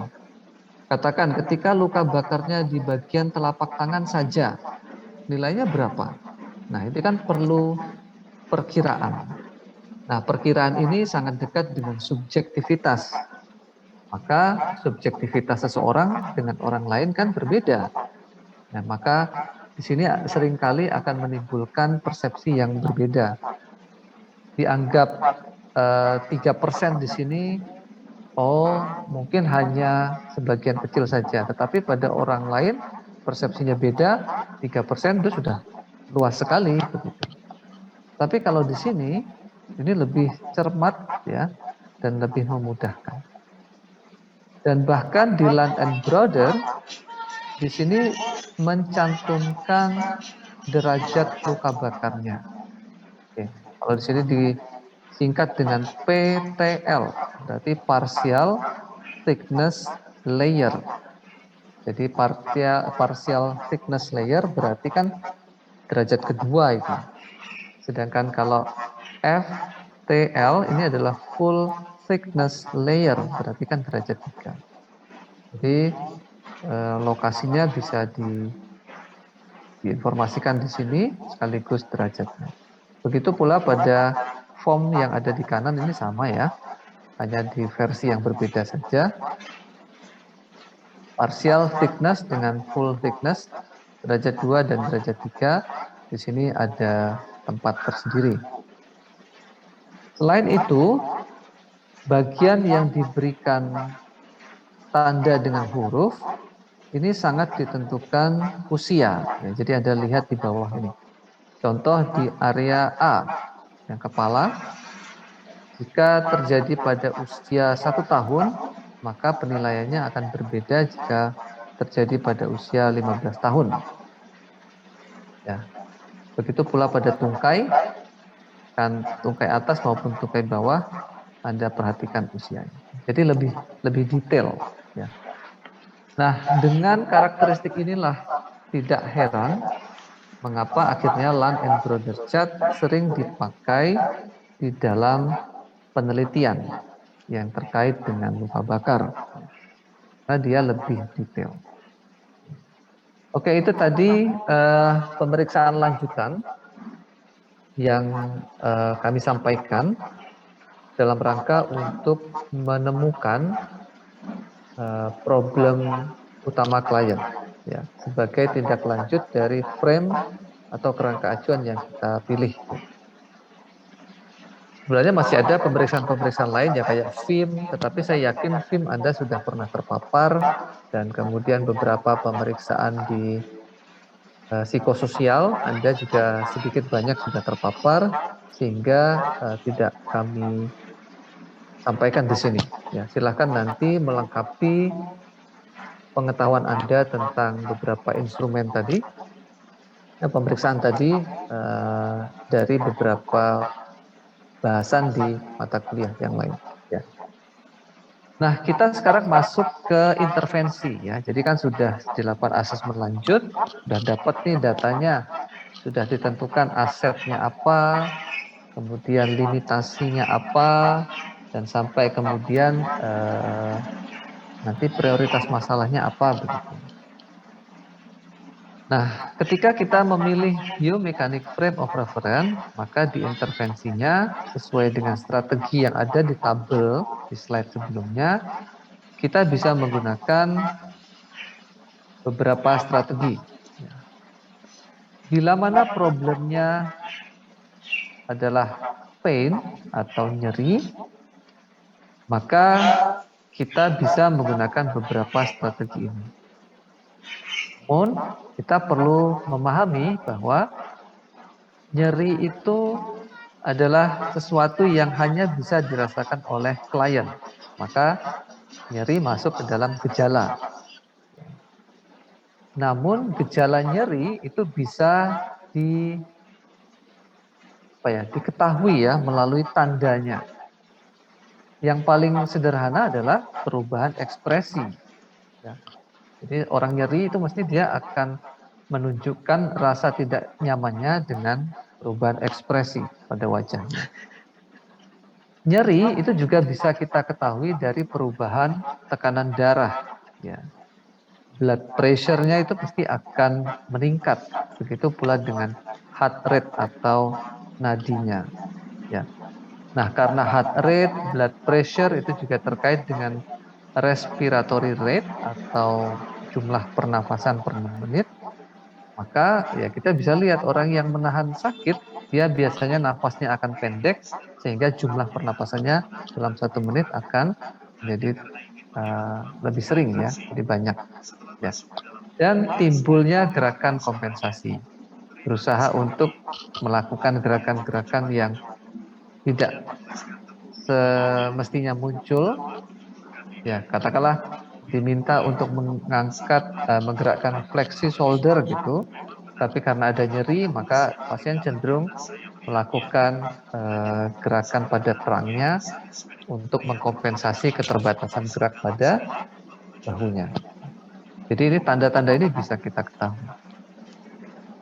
Oke. Jadi kalau ketika Anda nanti memberikan latihan, ada perubahan di ekspresi, kemudian Anda lihat nafasnya semakin cepat, kemudian kalau Anda sempat mempalpasi dan Anda rasakan heart rate-nya atau nadinya, maka Anda akan lebih cepat ya. Dan muncul kompensasi berarti Anda harus mempertimbangkan latihan Anda ini apakah berlebihan atau tidak. Ya. Nah, strategi untuk meminimalkan nyeri selama proses intervensi diantaranya satu adalah preparatory information. Ini maksudnya adalah biasakan untuk memberikan informasi yang cukup kepada pasien setiap akan melakukan suatu tindakan. Ya. Kalau tindakan yang akan dilakukan itu bisa memicu nyeri, ya sampaikan. Ya, jadi contoh ketika melakukan pemeriksaan lingkup gerak sendi katakan, itu akan menimbulkan nyeri, sampaikan bahwa pada kesempatan ini kami akan melakukan pengukuran gerak pada sendi bapak atau ibu. Dalam pemeriksaan ini nanti akan memungkinkan menimbulkan nyeri, sehingga mohon untuk bisa mentoleransi, dan bila mana nyerinya berlebihan, tolong untuk disampaikan begitu. Nah, ketika pasien sudah tahu bahwa apa yang akan dia lakukan atau yang akan diterapkan pada dirinya itu bisa menimbulkan nyeri, dia akan sudah siap-siap dulu. Nah, yang kedua adalah ketika latihan yang kita berikan itu menstimulasi nyeri yang berlebihan, maka kita perlu mengurangi latihan. Jadi pengulangan atau repetisi atau frekuensi latihan itu dikurangi. Ya. Dan menambah waktu istirahat antara latihan satu dengan latihan berikutnya. Ya, itu penting ya untuk meminimalkan nyeri pada pasien. Oke. Nah, yang ketiga adalah menggunakan strategi distraksi. Jadi strategi distraksi yang paling sederhana adalah selama proses intervensi atau selama proses terapi, terapis berusaha untuk menjalin komunikasi secara intens dengan pasien. Ya. Jadi ya silahkan bertanya banyak hal ya, ngajak komunikasi, ya tentu saja komunikasi yang membangun ya, itu silahkan Anda lakukan agar pasien tidak terlalu terfokus dengan latihannya. Jadi dia seperti dialihkan perhatiannya. Nah, itu bisa membantu meminimalkan nyeri, ya. Atau di bentuk intervensi yang kekinian itu dengan memanfaatkan virtual reality distraction. Jadi selama proses terapi itu ditayangkan satu video begitu yang bisa mengalihkan perhatian pasien ke arah tayangan itu. Nah, jadi dia tidak terlalu fokus dengan latihan yang sedang dilakukan oleh terapis. Jadi strategi itu bisa digunakan. Nah, berikutnya adalah strategi berupa teknik relaksasi. Ya, teknik relaksasi yang umumnya dipakai adalah deep breathing, jadi nafas dalam. Jadi ketika sudah ada indikasi nyerinya mulai meningkat, silahkan tarik nafas dalam, hembuskan, dalam, hembuskan, dan lakukan itu di saat-saat break ya antar sesi terapi. Ini juga sering diterapkan ya akhir-akhir ini kalau pada saat penyuntikan vaksin itu kan vaksinatornya atau petugas yang menyuntikkan itu seringkali kan mengatur nafas orang yang akan disuntik itu agar rasa nyerinya tidak terlalu terasa. Biasanya tarik nafas, hembuskan, tarik nafas lagi, tahan. Nah, di saat bersamaan disuntikan itu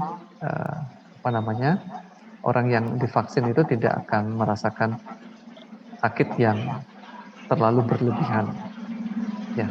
Nah, yang terakhir adalah activity context and emotional state. Pernyataan ini maksudnya adalah upayakan untuk memberikan latihan kepada pasien menggunakan aktivitas yang dia sukai. Ya.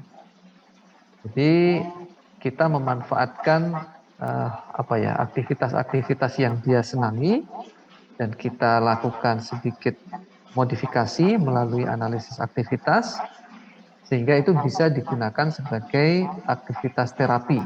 Ya. Nah, kalau yang digunakan adalah aktivitas yang disenangi pasien, maka tentu saja dia akan sangat antusias dan pada saat itu nyerinya akan mudah terdistrak. Sebagai contoh. di beberapa kasus ketika ada problem di fine motor coordination akibat luka bakar, maka latihan untuk pinching, latihan untuk bisa memegang objek ukuran kecil, ya itu bisa katakanlah pasien itu suka bermain catur begitu. Maka ya sudah, selama proses terapi kita bisa menggunakan aktivitas bermain catur itu sebagai aktivitas terapeutik. Ya. Pasien tentu saja akan mengabaikan nyerinya jika akan berusaha memegang bidak catur, meskipun ukurannya kecil, meskipun tadinya dia sulit melakukan gerakan fleksi dan gerakan oposisi di jari-jarinya akibat luka bakarnya, tetapi karena itu aktivitas yang dia sukai, dia akan dengan semangat dan berusaha untuk bisa melakukannya dengan baik. Ya, itu adalah yang dimaksud dengan activity context and emotional state. Jadi itu beberapa strategi yang bisa diterapkan untuk meminimalkan nyeri selama proses terapi. Nah, untuk yang activity context and emotional state itu mungkin lebih Anda banyak pertimbangkan ketika pasien yang dihadapi adalah anak-anak. Ya. Karena dunia anak adalah dunia bermain, maka pilihlah media atau permainan yang sangat disenangi anak-anak. Oke, kita lanjutkan untuk problem selanjutnya, yaitu udim atau bengkak. Nah, untuk penanganan pada bengkak akibat luka bakar, ya sebenarnya tidak hanya luka bakar saja ya. Jadi penanganan bengkak itu bisa berupa elevation atau pengaturan posisi. Jadi contohnya di sini, ketika luka bakarnya di bagian lower extremity, maka selama istirahat atau pada posisi istirahat sedapat mungkin kakinya berada di posisi yang lebih tinggi dibandingkan level jantung. Ya. Jadi kalau dia berbaring, sebaiknya tungkainya diposisikan lebih tinggi. Ya. Kemudian menggunakan compression atau menggunakan sesuatu yang sifatnya menekan. Dalam hal ini bisa menggunakan elastic bandage, ya, atau perban elastik. Oke.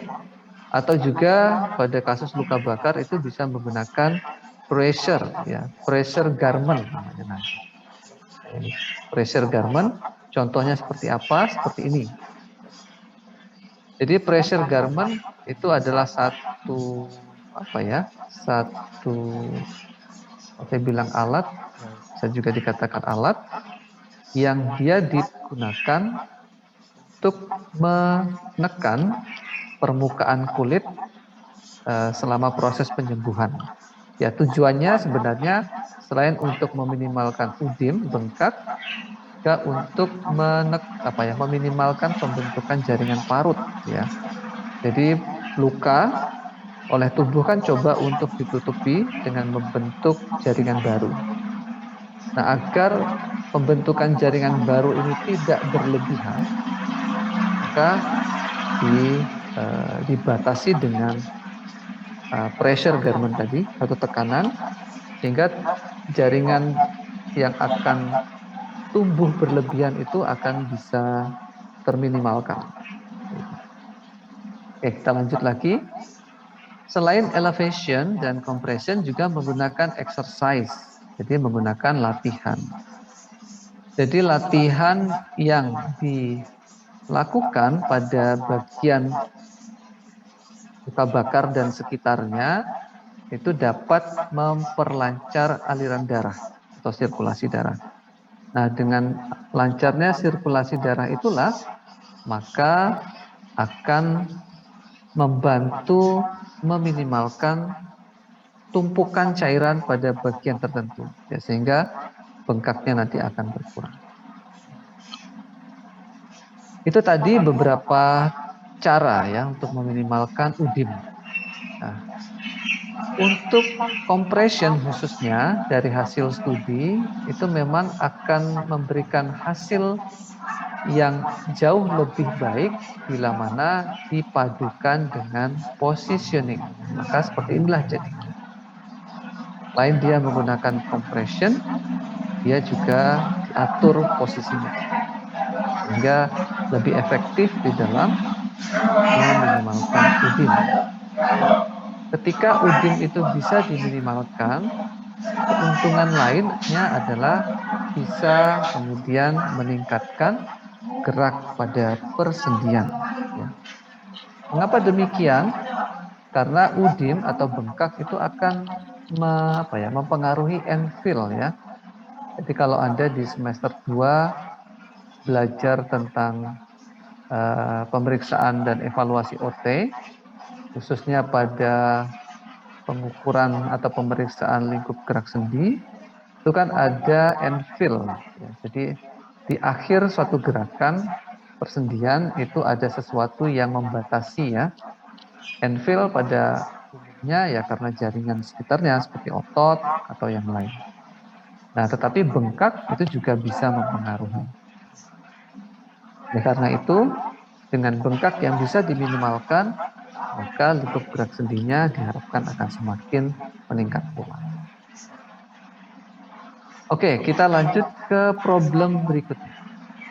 Oh sorry, masih ada ya. Ini kelanjutan saja penjelasan tentang bagaimana pentingnya memanage udim ya. Di sini dari jurnal yang kami dapatkan,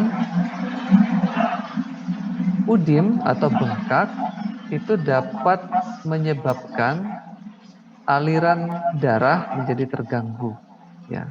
Sehingga proses difusi atau pertukaran oksigen dalam jaringan itu pasti akan menurun. Oke. Bila mana proses ini tidak segera diatasi, tentu saja akan bisa menyebabkan terjadinya isemia. Isemia itu suatu kondisi di mana aliran darah menuju ke organ tertentu itu tidak tercukupi. Ya. Nah, kalau isemia ini terus berlangsung, maka tidak menutup kemungkinan akan menyebabkan kerusakan pada sel. Ya, kalau aliran darah ke suatu organ itu terganggu atau tidak mencukupi, kita tahu organ kan terdiri dari jaringan. Jaringan terdiri dari sel. Maka selnya akan rusak, jaringannya akan rusak, maka organnya juga akan rusak. Nah, tidak hanya merusak sel, jaringan dan organ, tetapi gangguan aliran darah akibat udim itu bisa meningkatkan resiko terjadinya infeksi. Ya, mengapa demikian?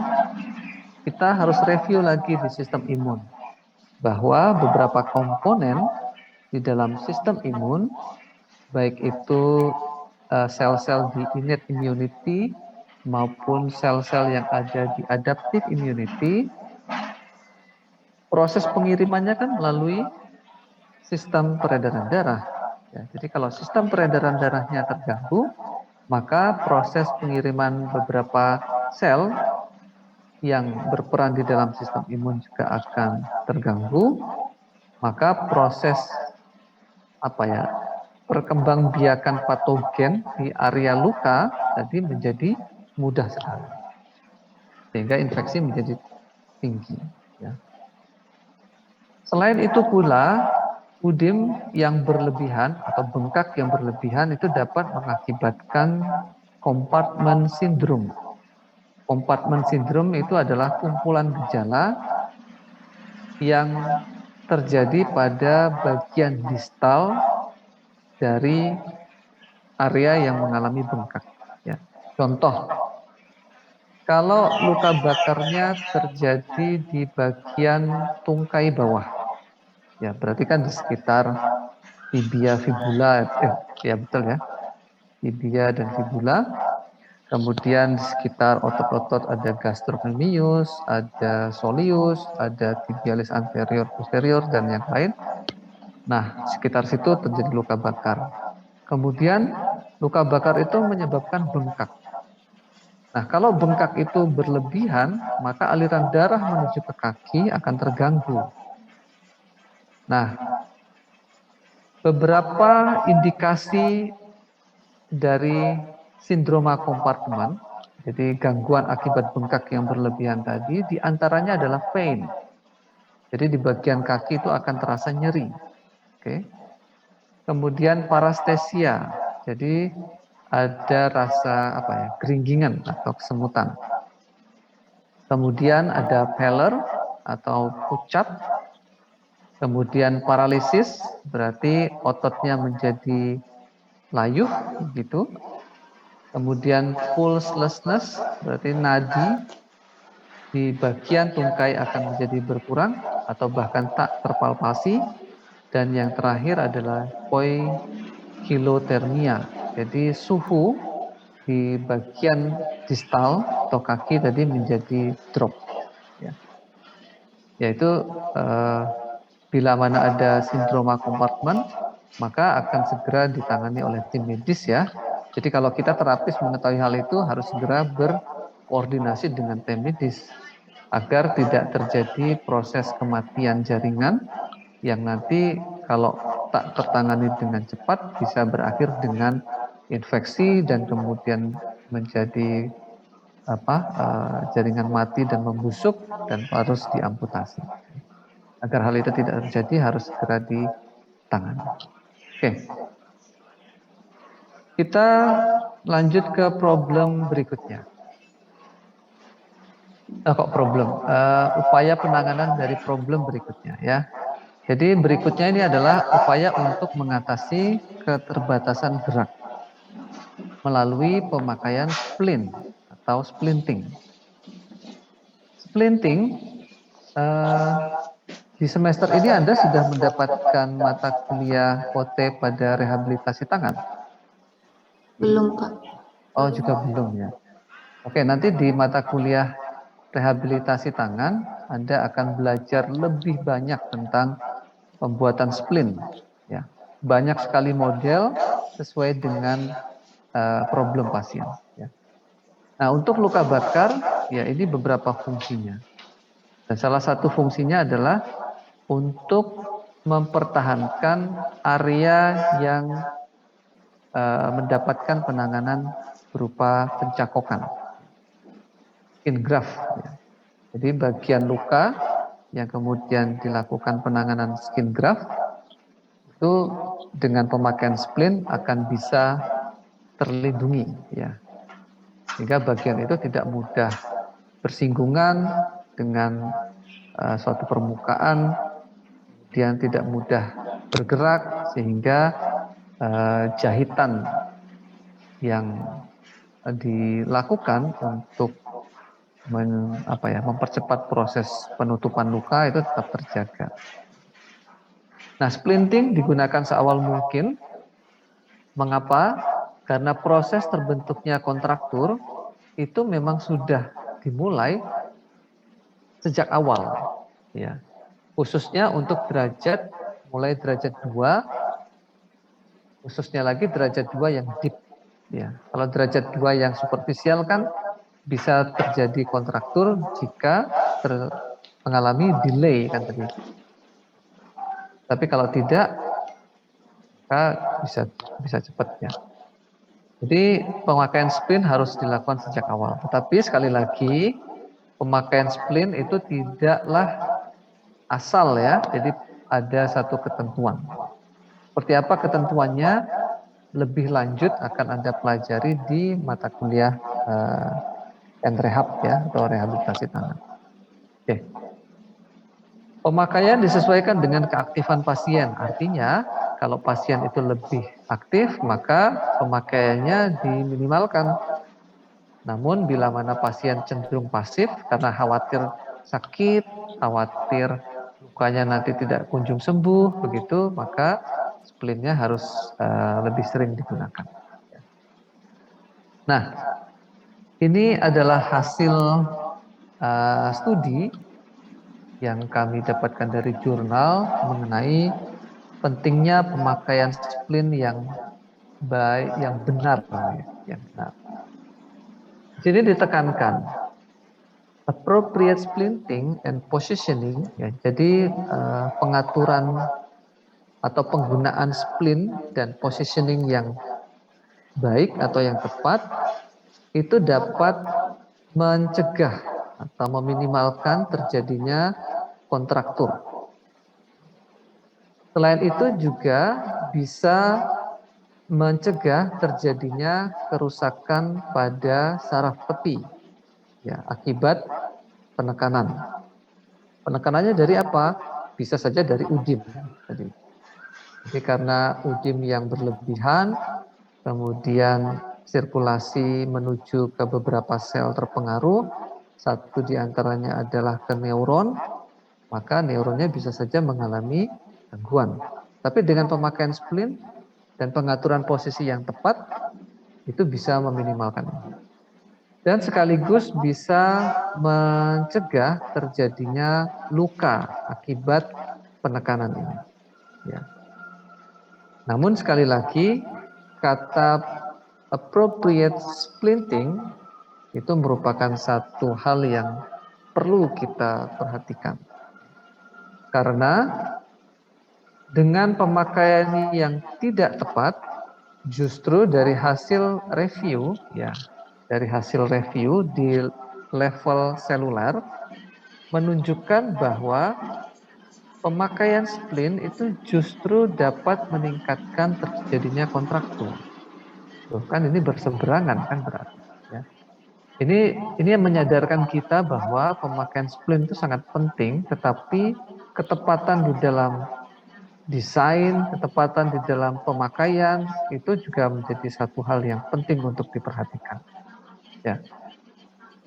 Jangan sampai dirujuk pemakaian splint, tetapi justru kontrakturnya malah terjadi. Nah, itu tidak diinginkan. Ya. Oke, yang berikutnya, nah untuk mengatasi mungkin adanya kemungkinan pemakaian splint terhadap terjadinya kontraktur, maka dipilihlah solusi lain. Opsinya adalah pemakaian kinesiotapping yang seperti di hadapan Anda. Ini berupa plester semacam itu yang direkatkan di permukaan kulit. Tentu saja diletakkan di bagian yang tidak mengalami luka, ya. Nah, dengan pengaturan ini itu bisa memposisikan bagian luka itu pada posisi yang fungsional, sehingga tidak berakibat terbentuknya kekakuan yang berakhir dengan deformitas. Itu dengan menggunakan kinesiotape. Ya. Nah, kalau pada kasus anak-anak ini yang mengalami luka bakar, tentu saja di bagian palmarnya. Ya. Nah, agar palmar itu tidak cenderung berada pada posisi menggenggam terus, karena kan biasanya kalau seseorang itu terkena luka, cenderung posisi yang nyaman adalah posisi fleksi. Kalau di jari jemari ya difleksikan, kalau di siku ya cenderung difleksikan, kalau di bahu cenderung cenderung ke arah dalam, ya. Di leher di bagian depan juga difleksikan, ya, pada umumnya fleksi. Nah, kalau selama proses penyembuhan posisinya adalah fleksi, maka dia akan sembuh pada posisi yang tidak fungsional dan pada akhirnya terbentuk kontraktur dan deformitas. Nah, dengan kinesiotape ini ditempelkan di bagian belakang, maka jari jemari bisa dipertahankan pada posisi fungsional dan si anak pun bisa bergerak dengan lebih leluasa dibandingkan menggunakan splint. Ya.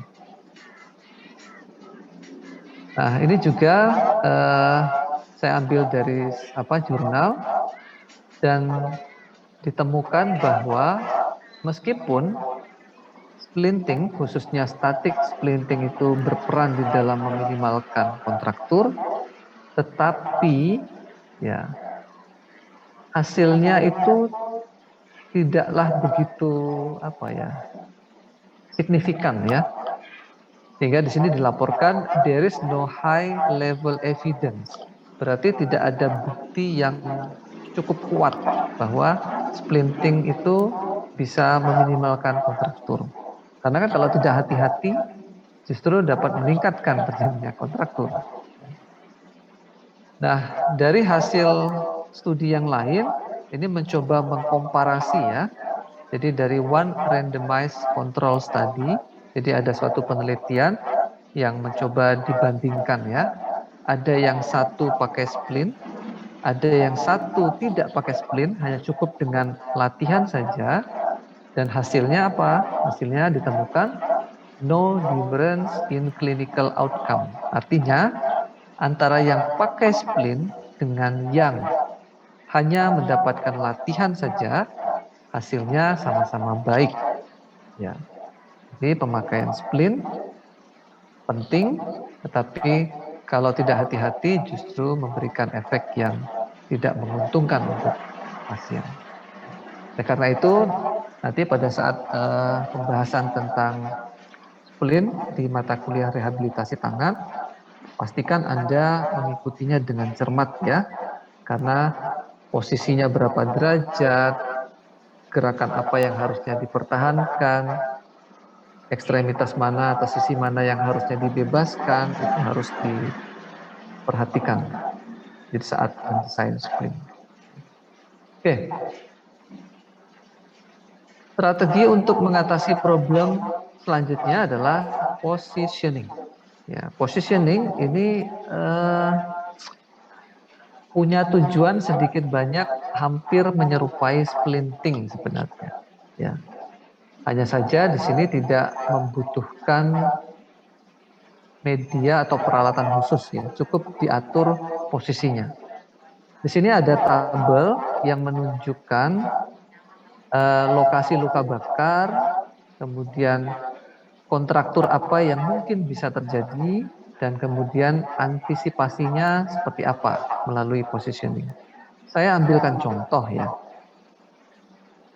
Kalau terjadi luka bakar di bagian depan dari leher atau anterior neck, maka kontraktur yang mungkin terjadi adalah leher itu akan terkunci pada posisi fleksi. Jadi pasien itu nanti akan menunduk begini terus. Dia tidak bisa melakukan ekstensi leher.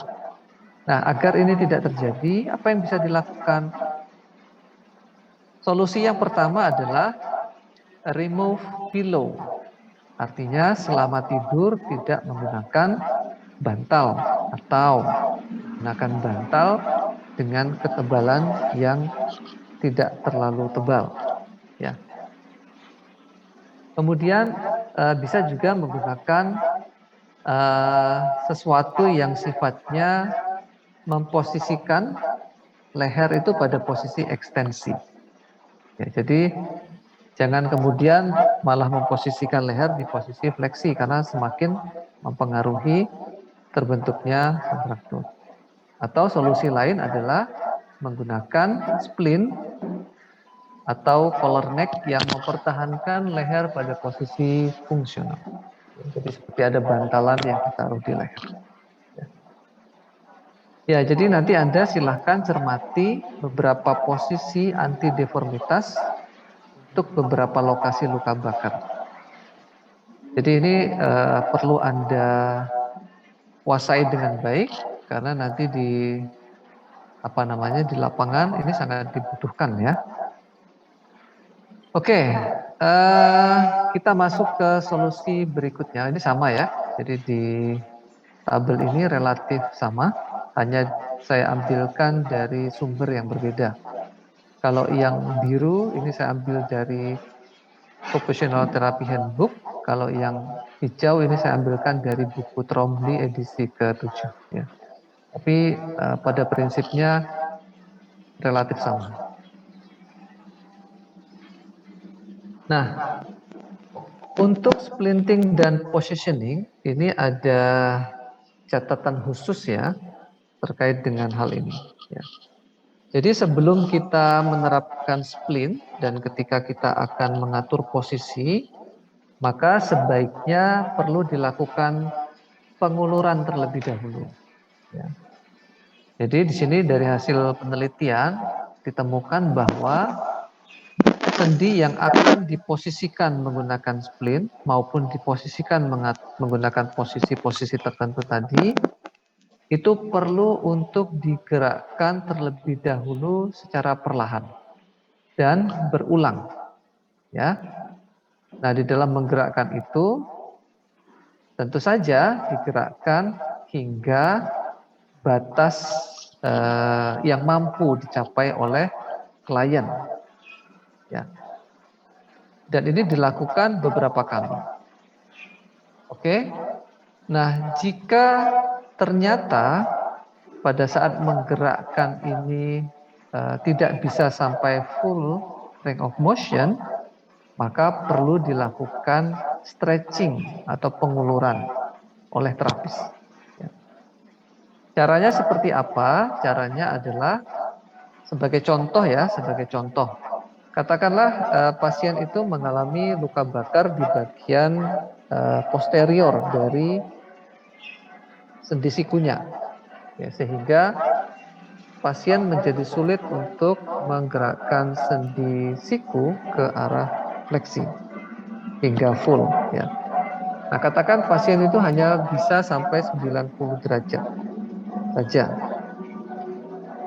Padahal kita tahu untuk range of motion pada sendi elbow itu kan lebih dari 100 derajat. Maka ketika pasien berhenti di 90, terapis harus kemudian memberikan penguluran dengan cara memberikan tekanan ke arah fleksi, ya, ditambah beberapa derajat melewati batas nyaman. Kalau pasien nyamannya hanya sampai 90, maka kita perlu mendorong ke arah fleksi lebih jauh, ya, kisaran 5 sampai 10 derajat. Jadi kalau dari 90 kita tekan sampai 95 atau 100 dan ditahan beberapa saat. Dari hasil studi, dia akan memberikan efektivitas yang tinggi jika ditahan 15 sampai 30 detik. Nah, saat ditahan itu Anda mencoba untuk tetap berkomunikasi, ya. Oke, 1, 2, 3, ya. Mohon tahan ya Ibu atau Bapak, tahan berapa saat, kemudian relax. Anda luruskan kembali beberapa saat, ya, ada yang mengatakan 5 sampai 10 detik, kemudian dilanjutkan dengan penguluran berikutnya. Berapa kali pengulurannya? Ya, dari hasil penelitian kisaran 3 sampai 5 kali pengulangan. Nah, kalau stretching atau penguluran itu sudah dilakukan, maka Anda bisa kemudian melakukan langkah penggunaan splint atau positioning.